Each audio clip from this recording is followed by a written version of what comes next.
Investiture of the Gods, Chapter 3. Okay, so let's set the scene. We start with General Chang Hu and his son, Chongying Biao. And they are in a bad way. I mean, they've just been hammered in battle. Their army practically wiped out, maybe a tenth left, and everyone's wounded, exhausted, just completely dejected. Yeah, utter despair. You can feel it coming off the page. But right then, just as they're hitting rock bottom, someone new arrives. A really powerful figure on the horizon. It's Chang Hu's brother, Chang He-hu. He's the Marquis of Kaozu. And the description, well, it's something else. Picture this. A face like the bottom of a pot, a big reddish beard, these two white eyebrows that stand out, and eyes like gilded gold. Really striking imagery. Right. In his gear, he's got this fierce beast crown with flaming clouds, chainmail, a big red robe, a white jade belt. Oh, and he's riding a fire-eyed, golden-eyed beast and carrying two deep gold axes. He makes quite an entrance. And it's more than just show, isn't it? His arrival instantly changes everything for Chang Hu. The morale shifts completely. You immediately get the sense this isn't just another general arriving. Chang Hu brings something, well, more to the fight. It signals we're moving beyond just ordinary soldiers clashing. So with this boost, the Chang forces head towards Jizu. That's where Marquis Su Hu is. Now Su Hu hears Chang He-hu is coming, and he's worried. Deeply troubled, actually. He straight up tells his own generals, look, we're probably not a match for this guy. Which says a lot about Chang Lehu's reputation, right? Exactly.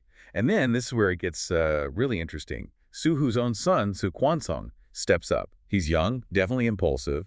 He basically scoffs at his father's caution and boasts, I can take him, no problem.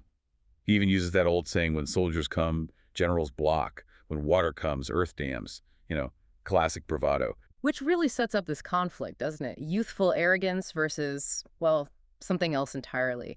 Because Su Hu knows Chang He-hu isn't just some skilled fighter.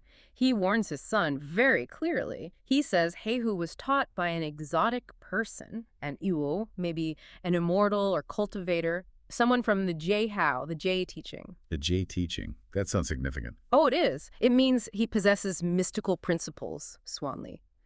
Su Hu says He-hu could take a general's head from amidst a million soldiers, like reaching into a bag to grab something. So we're not talking about just being good with an axe here. We're talking about potentially supernatural abilities. That's the real warning. But Su Kwansong, he doesn't listen, does he? Despite everything his father said. He rides out anyway, challenges Chang He-hu directly. And the fight itself, wow, it's described as incredibly intense. Su Kwansong is called a true hero. He's got this silver-tipped halberd, and the text goes into detail about his skill. It mentions his 81 advances, 72 openings, moves like leaping, shifting, dodging, feinting, all these different techniques. It really paints a picture of peak martial artistry, doesn't it? Absolutely. He's fighting flat out, pushing Chang He-hu so hard that He-hu actually starts sweating. You get this real sense of a purely physical, highly skilled contest. And I think the story does that deliberately. It builds up Su Kwansong's conventional skill, his raw talent, makes him seem almost unbeatable in a straight fight. But then Chang He-hu does something interesting. He pulls a classic move, pretends to retreat, turns his horse, looks like he's running for it. Right, the feigned retreat. And Su Kwansong, being young and eager, falls for it. He chases after him relentlessly. Hot pursuit. And this is the moment everything changes. As Su Kwansong gets close, Chang He-hu whips out his secret weapon. It's a red gourd, a woye that he carries on his back. A gourd. Okay, that doesn't sound very threatening at first. Well, wait for it. He chants something, an incantation. And from this gourd, black smoke pours out, and the smoke transforms into these terrifying creatures.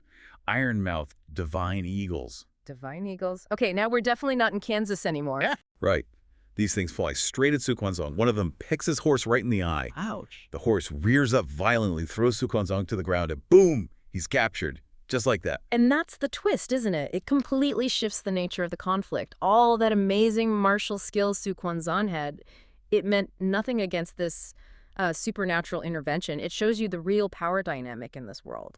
Magic, mystical items, they trump physical prowess. It's a recurring theme, definitely. Even the best warrior can be taken down by something totally unexpected, something magical. So now Su Kwansong's the prisoner. And Chang Hu, the general whose army Su Kwansong's side had just defeated, is furious. He wants him executed immediately. Calls him a rebel, a scoundrel, wants his head. Understandable reaction, maybe, given the circumstances. Su Kwansong, even captured, he's defiant. He curses Chang Hu, calls him a traitor, ruining the Shang dynasty. He wishes he could devour them. strong words. He doesn't back down, even then. Not at all. Mm. But before Chung Hu can actually carry out the execution, his brother, Chung Haehu, steps in again. And this time, Haehu shows he's not just about magical eagles and axes. He shows some real strategic thinking. Ah, so he's got brains as well as mystical brawn? Exactly. He stops his brother, tells him, hold on, don't kill him. Okay, why? What's the reasoning? Well, this is where Chung Haehu gets really clever, I think. He points out that Su-hu and his son aren't just any rebels. They're high-ranking officials accused of crimes against the throne. Technically, their fate should be decided by the emperor in the capital, Zaoage, not by generals in the field. Right, that makes sense. Proper procedure, kind of. But then he adds another layer. He brings up Su-hu's daughter, Daji. He says she's known to be, very beautiful. Daji. Okay, I feel like that name is going to be important later. Oh, extremely. But here, Haehu's point is purely strategic. He suggests, what if the emperor sees Daji, is struck by her beauty, and decides to show mercy? Maybe pardons the whole family. I see where this is going. Right. If that happens, and they've already executed Su Quanzong, then their so-called victory or achievement becomes kind of pointless. Worse, they might even be in trouble for preempting the emperor's judgment. So executing him now is actually risky, politically speaking? Precisely. So Haehu proposes a different plan. Lock Su Quanzong up for now, continue the siege, capture Jizu, get the whole Su family, then send them all to Zaoge for the emperor to deal with. He calls this the superior strategy. Su-hu, the Marquis of Jizu. His situation is, well, it's dire. Doesn't really cover it. No kidding. His eldest son, Su Quanzong, he's been captured. And this isn't just, a tactical loss. No, it's deeply personal, familial, and it connects directly back to the root cause of this whole mess. Which is? King Zhu, the tyrant King Zhu, wanting Su-hu's daughter, Daji. Su-hu refused, very publicly, with that defiant tome. Ah, the poem. Right. A massive insult. Huge. And now he's facing the consequences. He's trapped, and the text describes him just consumed by despair. It feels very, very human. It does. And the source gives us this really heartbreaking glimpse into his mindset. He actually blames Daji for everything. He says, and I'm quoting here, "You are my undoing. Because of you, my brother is captured, my city besieged, my parents killed, my ancestral temple taken. You alone will destroy my whole Su clan." Wow. That lays bare the weight of family honor, the absolute dread of shame in that context. It's brutal. And that despair pushes him to consider something truly awful. Yeah, this agonizing choice. Yeah. Killing his own wife and daughter. To spare them the shame, the brutality he assumes will come with capture, and then killing himself. It's a measure of his complete hopelessness. Trying to salvage some shred of dignity, maybe. Prevent something worse. But then there's that moment he actually goes to do it, sword ready. Right. And he sees Daji's face. The text describes it as, like, this innocent, gentle smile. And he just can't. He can't do it. Even in that absolute pit of despair, he can't harm his own child. What's that tell us about him? I think it shows that deep, primal connection. A father's love just cutting through everything else, the honor code, the fear, the politics. Yeah. It makes him incredibly relatable, doesn't it? Even amidst all the epic supernatural stuff going on, that raw emotion. Meanwhile, outside the city walls, while Su-hu is going through this, the enemy isn't just sitting there. No, definitely not. You've got Chung Hu and, crucially, his brother, Chung Haehu. He advises against a direct assault, calls it a waste of effort. Right, his plan. Blockade the grain supply, starve them out. He's quite confident, predicts, this city will fall without an attack. It's almost funny, isn't it? In a world with magic and gods, starving people still works. Well, yeah. It shows he's thinking tactically, grounded.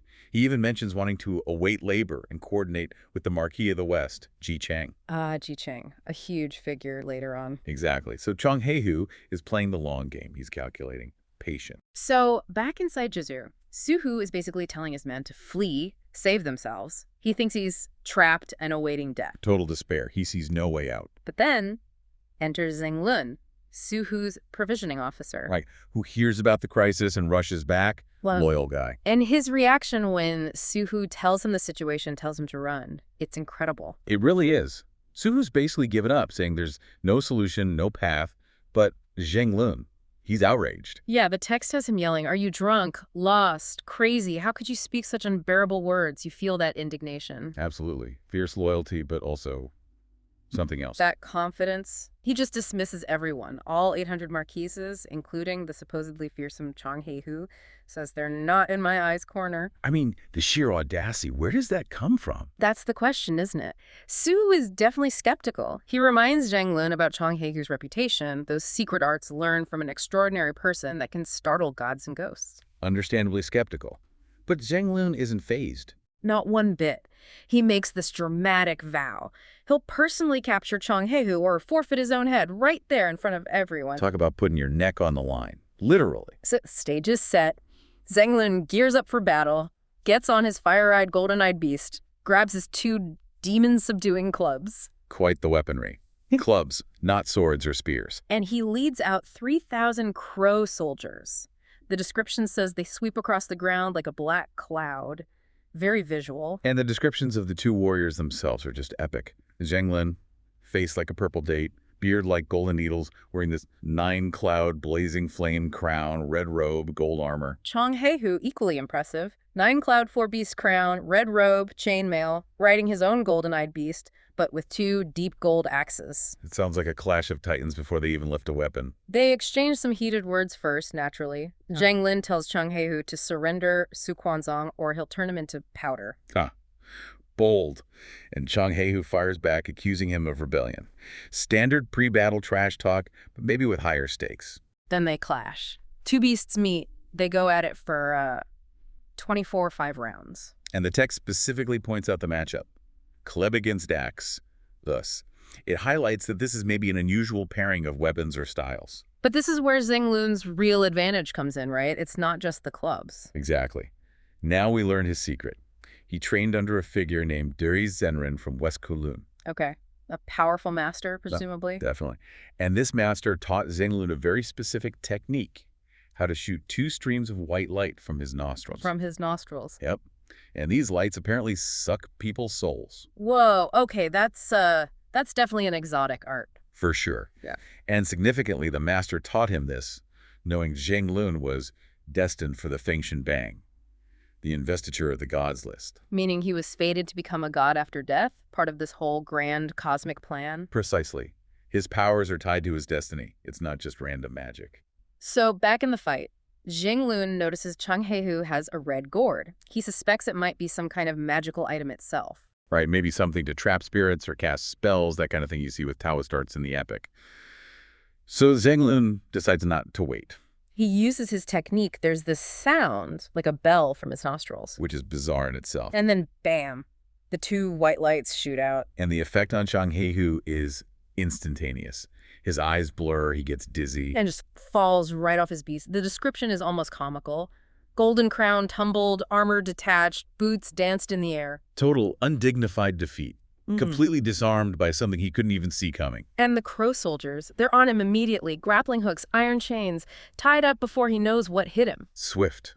Efficient. The capture is decisive. And Chang He-hu's reaction when he comes to it's perfect. What does he say? He's just bewildered. This thief used a good deceiving eye trick. How was I captured so mysteriously? Huh? An eye trick. He can't even comprehend it was a real power, let alone where it came from. Exactly. He dismisses it because it's outside his frame of reference. It perfectly shows that clash between, normal warfare and these hidden mystical abilities. He thinks he got tricked, not genuinely overpowered by something else. Right. Suhu is basically just bracing for the worst news. And that's precisely when the story takes its first dramatic, almost fantastical turn. Instead of the expected defeat, news arrives that's completely baffling to Suhu. Which is? Zhang Lun has captured Chang He-hu. Captured him. But how? Exactly. Suhu knows Zhang Lun isn't Chang He-hu's match in, conventional combat, so this is a major, major upset. That raises the immediate question. And what's truly fascinating is how the narrative immediately shifts from this, supernatural victory to a surprising act of diplomacy. Yeah. Suhu's reaction. Yeah. It's entirely unexpected. Completely. What do you think motivated such a move? Was it purely strategic or maybe genuine respect involved there? It seems like both. It's this profound display of humility and respect, and it seems to be both strategic and deeply character-driven. So what does he do? Instead of gloating or, just imprisoning his foe, Su Hu immediately descends from his throne, personally releases Chang He-hu's bonds. Himself. Yes, Yeah. himself, apologizes profusely, and treats him with immense respect and hospitality. He even declares himself a fugitive minister, undeserving of such courtesy. Wow. So he's effectively acknowledging his own rebel status and expressing remorse right there. That level of self-abnegation immediately, disarms Chang He-hu. That's a powerful act, acknowledging his own fugitive minister status towards a defeated enemy. And Chang He-hu's response, how does he take it? Well, it reflects this profoundly. Chang He-hu expresses deep gratitude for Su Hu's courtesy and genuine admiration for Zhenglin's exquisite Taoist art. His magic, basically. Essentially, yeah, a mastery of mystical or spiritual techniques. He confesses that he is truly convinced and impressed by what he witnessed. It establishes this bond of mutual respect despite their prior conflict. And just when you think you've seen all the surprising turns, there's another layer, a familial twist that deepens this unexpected camaraderie. Exactly. Chang He-hu then reveals that he had previously captured Su Hu's young, headstrong son. Really? Why? He implies it wasn't an act of malice, but rather done for Su Hu's own benefit because the son refused to enter the city for talks. He was being reckless. So this completely recontextualizes their relationship and sets the stage for the next phase. This wasn't just a battle. It was almost like a family squabble mixed with, well, magic. This unexpected alliance is just the first domino to fall, really. Now, let's see how this dramatic shift from battlefield to handshake sets the stage for a much larger diplomatic gambit. A true clash of reason versus brute force that will determine the fate of far more than just these two men. Indeed. So while Su Hu and Chang He-hu are forging this new understanding, Chang He-hu's brother Hu is reacting with absolute outrage. He hears about the capture. Yes, and he's furious, disbelieving, again highlighting the shock and awe at Zhenglun's unusual art or magic. He cannot figure out how his magically adept brother could have been taken. And right in the middle of this boiling tension, we have the arrival of Jichang. Right, the envoy. An envoy from the Western Marquis Jichang. This is where the diplomatic game truly begins. And Hao Su's initial reception is, well, cold, even cynical. What does he say? He immediately accuses Jichang of seeking peace, not serving the nation, and of holding troops back, basically avoiding his duty. So he thinks Jichang is shirking. Yeah, he dismisses Jichang as merely making excuses for inaction, completely confident that only force will resolve the conflict with Su Hu. He's firmly in the might makes right camp. But Jichang isn't easily deterred, is he? His eloquent plea on behalf of Jichang is really powerful. How does he start to chip away at Hu's conviction that war is the only way? He begins by arguing a fundamental point that resonates even today. War is a dangerous tool, something a wise ruler only uses as a last resort. Not just abstract principles, though. No, not at all. He immediately grounds it in practical human consequences. And then he really drives home the immense cost of conflict, doesn't he? Precisely. He paints this vivid picture of avoiding wasting resources and harming people, causing panic among thousands of households, the immense burden of people with taxes, not to mention the suffering of soldiers bearing armor and weapons. It's a very practical argument. Very practical, very empathetic argument for peace, designed to appeal to the very responsibilities of a ruler. It forces Hao Hu to consider the human cost of his aggressive stance. And then comes the tangible offer. Jichang presents Jichang's plan. Right, the intent to resolve the conflict peacefully by sending a letter to Su Hu, urging him to send his daughter to the king. And the promise. The promise is clear. This will end hostilities and preserve their positions. Simple compliance. But it's not all carrot. There's some stick, too. Oh, yes. The plea isn't without teeth. Jichang delivers a stark warning. If Su Hu refuses to comply, a major army will descend to suppress rebels and eliminate traitors. Which will inevitably lead to his family being wiped out. It's a masterclass, really, in delivering a strong message with a measured tone, a gentle hand with a firm grip. Despite this compelling argument, he's not convinced. Not at all. Still confident in the power of force, doubtful of Su Hu's compliance, he cynically dismisses Jichang. What does he tell him? He basically urges him to go try and persuade Su Hu, but makes it clear he expects utter failure. He believes this conflict can only be settled with swords. End of story. Which brings us to perhaps the most impactful element, the true power of the pen, beautifully embodied in Jichang's letter. Absolutely. This letter is key. Jichang So Jichang arrives at Su Hu City, and Su Hu, recognizing Jichang as a worthy man of Shiki, A respected territory known for its wise leadership grants immediate entry. That itself shows respect. Exactly. It shows Suhu's respect for Jichang's reputation before a single word is even read. And then the letter itself, it begins with, surprisingly, humility. Jichang bows to Suhu and immediately establishes a fundamental principle. Which is? All land under heaven belongs to the king. All inhabitants are the king's subjects. Okay. Laying down the law. Pretty much. This isn't just a polite opening. It sets the undeniable framework for the entire argument, reminding Suhu of the natural order and his place within it. From there, the letter addresses the core offense directly, without mincing words. Right. Jichang points out that the king desires Suhu's virtuous daughter, Daji, for the palace, which, should be considered an honor. Suhu's resistance, in this context, is framed as disobeying the sovereign, and his defiant poem at the Meridian Gate, that very public act, is called an unforgivable crime. Ouch. That's direct. It is. But this isn't just a critique, it's a brilliant rhetorical move. Jichang then offers a sharp but fair critique of Suhu's vision. How so? He asserts that Suhu is fixated on small matters, his personal feelings for his daughter, and is neglecting the great principle of loyalty between subject and ruler. Oh, putting personal feelings against duty. Exactly. It forces Suhu to weigh his emotions against his very identity as a noble and a loyal subject, making his refusal seem, petty and short-sighted. But importantly, Jichang then positions his own intervention as benevolent, right? Yeah. Not just criticism. Precisely.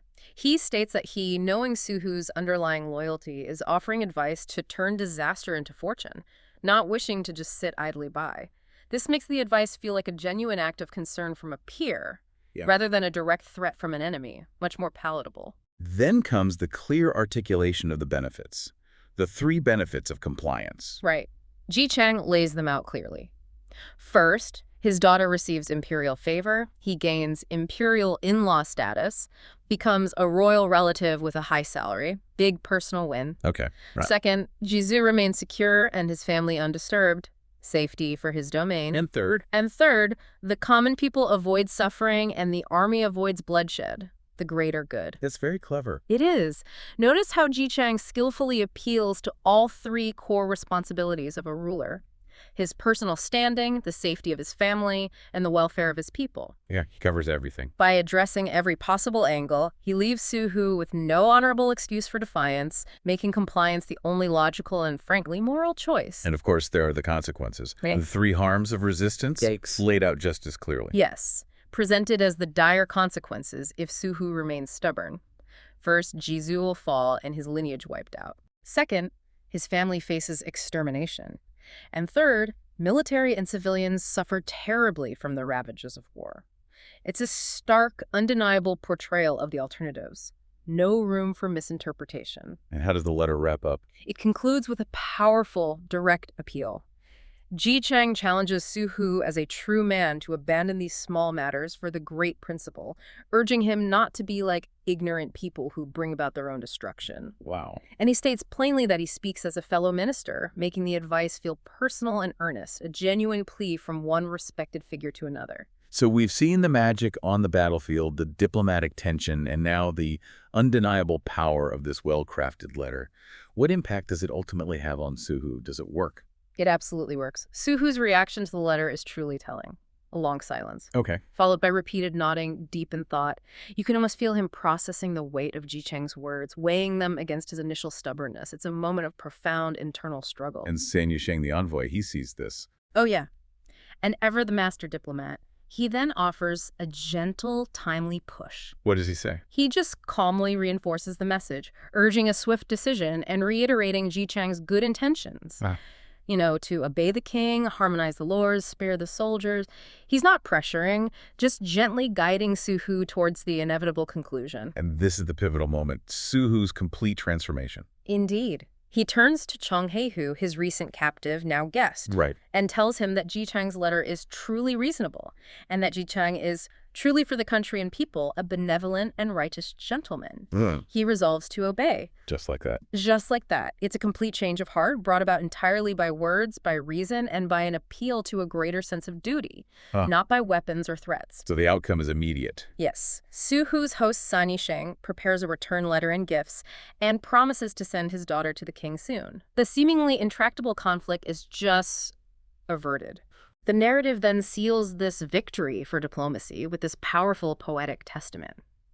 Fluent eloquence gathers rivers, revealing the Lord's righteousness and minister's wisdom. A few lines of letter turn Su Hao's mind. Why need the army sleep with spears? Powerful lines. It absolutely underscores that in this instance, words proved exponentially more powerful than a vast army. No question. And just like that, Su Hu and Chang He begin making preparations to travel to the capital with Daji. The conflict, seemingly on the brink of devastating war, is resolved through wisdom and words.